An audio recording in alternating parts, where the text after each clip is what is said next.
Which of the following is the most worrying? The sisterhood uber alles, gynocentric social or women are wonderful psychology or feminism? Okay.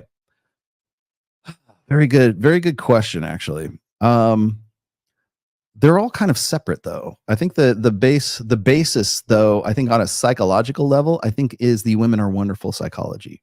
I think if I had to rate, if I had to, in order of importance, or in like, if I had a flow chart, I would start with women are wonderful. Feminism is just the militant, like it's the religious spokes arm. It's the voice of gynocentrism. Now it is. It didn't used to be. But today, gynocentrism is a direct result of the women are wonderful thing, or the women are wonderful psychology. Sisterhood Uber Alice is really based on women's innate solipsism. So if you want me to go through each one of these for your £5 super chat here, Sisterhood Uber Alice in short is Uber Alice is the sisterhood. It's German, right? Uber Alice. It was a play on Germany, right? That means the sisterhood, women above all, meaning that the solipsism, the innate solipsism that women have as part of their psyche translates into communitarianism. It translates into egalitarianism, but it only is something that serves female. So meaning that my gender, my sex, do or die, right or wrong, makes no difference. So that's the sisterhood uber. Like women are infallible. They're sinless. That's sisterhood uber alice. Gynocentric social order is how women organize society. They organize it gynocentrically. The opposite of that would be androcentrically.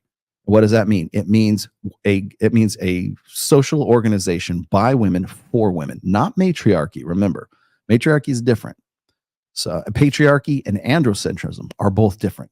So they're both, like when we talk about gynocentric and we talk about androcentric, what that means is, in the case of gynocentrism, is that it is, well, first of all, society organized by and for women, but it is also the idea, you've heard me say this before, and this is what I would start with most tradcons with, is that today men have 0% authority and 0% authority and 100% responsibility.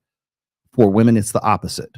They have zero accountability, 0% responsibility, and 100% authority. Meaning that if you don't believe me, just look at Me Too, Time's Up. I mean, I can show you hell, even the whole teacher rapist thing, right? The unwarranted, unmerited ideas of respect, things like that. Okay, gynocentrism is tyranny, meaning that it is 100% authority and 0% responsibility for men, right? So we've got, the opposite would be androcentrism. Androcentrism would, again, be 100% authority for men and 0% responsibility for men. That's what, like, if you look at, what is it, A Handmaid's Tale, and I forget the fictional world that they live in, that's androcentrism. It's this death cult fantasy that women have. Women really believe that that's the way that it used to be back in the day. Like, this is what would happen to us if we let men have 100% authority. That's their fear. And that's why it's such a fucking popular show. What is the name of that? It was on the tip of my tongue. I actually wrote an entire essay about that on Substack, which you should subscribe to. Gilead, I think is what it was called. That's the fictional world or country or whatever, where all the women have to wear the red frocks with the white, like flying nun, headgear, right? And they are forced to have babies that they don't want to have because they have to repopulate the Gilead or some shit like that.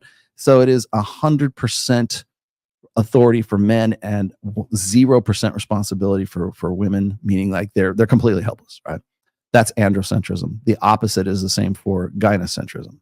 So that's part of that. Now, what was the next thing? Women are wonderful. I think is the most underlying psychology. The reason why I've done full essays about this as well, where I talk about how, like, it goes back to the big head babies essay, meaning that women are the vulnerable sex and they need provisioning, protection, and parental investment, which is an innate part of male nature. We want to put ourselves in front of live ammunition for women that we don't know in a hostile and environment, right?